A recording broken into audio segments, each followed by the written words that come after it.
In this lesson, we will see how we can install Python to our computer. First, let's open Google and write Python. And let's press enter. As you can see, Python's official site is available. Now let's open it.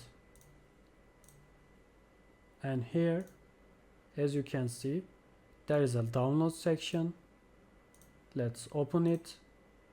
And here, Python version 3.9.7 is available. Let's download Python.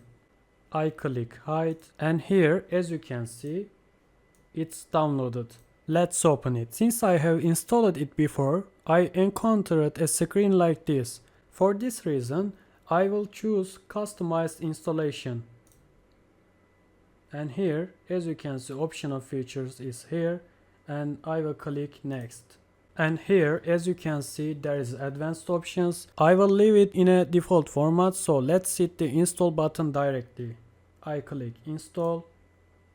As you can see, Python is installing. Let's continue when we are done. As you can see, we have successfully installed Python.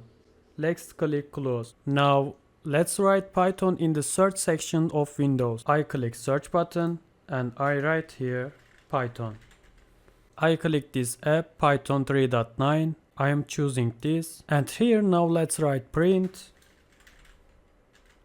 And open parentheses and close parentheses. And between parentheses create double quotes.